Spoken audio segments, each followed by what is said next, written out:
आज मैं एक महत्वपूर्ण या बहुत इम्पॉर्टेंट जानकारी शेयर करने जा रहे हैं कि आप अपने सीमेन की क्वालिटी को कैसे इम्प्रूव कर सकते हैं। तो अगर हम लोग डेटाज की बात करें तो आप लोगों को एक सरप्राइज होगा कि हर 6 दाम्पत्य में से एक दाम्पत्य को जो है इनफर्टिलिटी की प्रॉब्लम होती है या आप बोलें तो बांझपन का प्रॉब्लम होता है। इसमें से अगर आप फैक्टर्स की बात करें तो 3 में से 1 में मेल फैक्टर की कमी या खराबी के कारण ये बांझपन देखा गया है। ये अक्सर या हमेशा महिलाओं में ही प्रॉब्लम हो ऐसा नहीं होता है। बहुत बार प्रॉब्लम मेल पार्टनर में होती है जिसकी वजह से इनफर्टिलिटी होती है।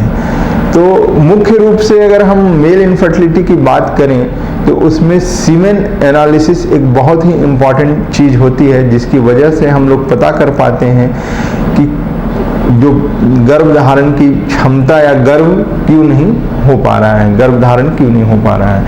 तो मेल इनफर्टिलिटी में मेनली सीमेन एनालिसिस को ही हम लोग इम्पॉर्टेंस देते हैं। सीमेन एनालिसिस में आपके सीमेन काउंट जो स्पर्म काउंट है एक बहुत इम्पॉर्टेंट पैरामीटर्स होता है। दूसरा स्पर्म मोटिलिटी होती है। तीसरी चीज़ आपकी जो इनफर्टिलिटी कॉज करती है उसमें लिबिडो या सेक्सुअल ड्राइव जो हम लोग बोलते हैं वो भी बहुत इम्पॉर्टेंट होता है कि आपकी फ्रीक्वेंसी कितनी है। अगर आप 3 से 4 बार सप्ताह में कर रहे हैं तो ये एडिक्वेट फ्रीक्वेंसी मानी जाती है।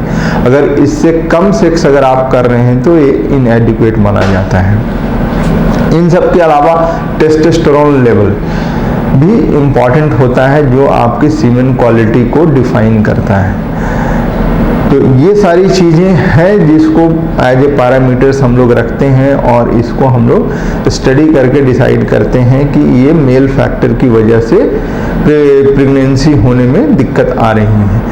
अब इन सब चीज़ों को कैसे ओवरकम आप कर सकते हैं। डेफिनेटली सीमेन एनालिसिस आपकी पुअर है तो दवाइयाँ तो एक है ही हैं। इसके अलावा आप अपने लाइफ स्टाइल में क्या क्या चेंजेस कर सकते हैं ये बहुत इम्पॉर्टेंट है। और लाइफ स्टाइल चेंज कर भी आप अपनी फर्टिलिटी को बढ़ा सकते हैं, आप अपने सीमेन की क्वालिटी को इम्प्रूव कर सकते हैं। इसमें सबसे पहला जो इम्पॉर्टेंट चीज़ है stress free life. Stress free life इससे क्या है आपका जो टेस्टोस्टेरोन लेवल है वो बढ़ता है।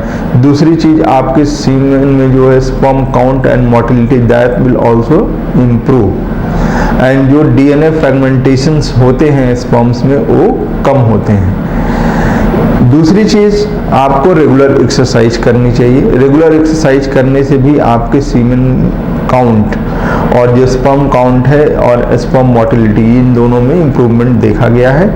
इसके अलावा आपका टेस्टोस्टेरोन लेवल्स भी बढ़ते हैं। तीसरी इम्पॉर्टेंट चीज़ है आपका अल्कोहल। अल्कोहल का सेवन आप कम करें, नहीं तो ये आपको इनफर्टिलिटी की ओर ले जाएगा। चौथी चीज़ जो बहुत कॉमन है स्मोकिंग। सिगरेट स्मोकिंग या किसी भी तरह की स्मोकिंग्स को आप कम करेंगे तो आपके सीमेन पैरामीटर्स इम्प्रूव करेंगे। इसके अलावा खाने में विटामिन सी अगर आप कंज्यूम करते हैं तो it's work like a antioxidant और ये आपकी सीमेन काउंट एंड जो स्पर्म मोटिलिटी है इसको बढ़ाने में मदद करता है।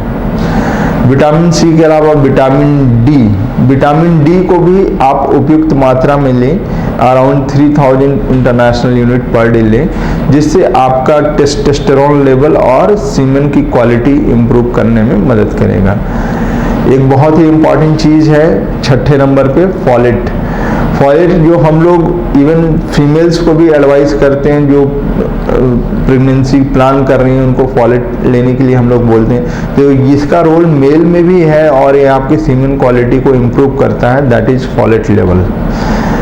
इन सब के अलावा आप जो कर सकते हैं इसके अलावा कुछ स्पेसिफिक चीज़ें हैं जिसका ध्यान रखना होता है। माइक्रोन्यूट्रिएंट्स में जो सबसे इम्पॉर्टेंट चीज़ है जिंक जो मेनली आपके नॉन वेजिटेरियन फूड्स में इजीली अवेलेबल होते हैं।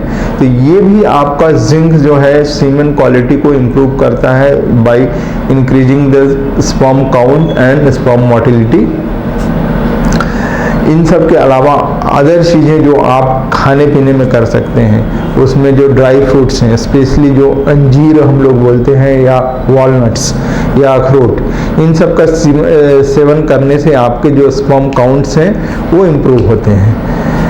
और कुछ हर्बल प्रोडक्ट्स हैं जिसको लेकर, जैसे अश्वगंधा वगैरह लेकर भी आप अपनी सीमेन क्वालिटी को इम्प्रूव कर सकते हैं। तो इन सब चीज़ों को अगर आप ध्यान में रखेंगे तो मैं उम्मीद करता हूं कि आपके जो सीमेन पैरामीटर्स हैं या आपकी जो फर्टिलिटी पोटेंशियल है वो इम्प्रूव होगी। और इन सब चीज़ों का ध्यान रखें। इसके लिए धन्यवाद।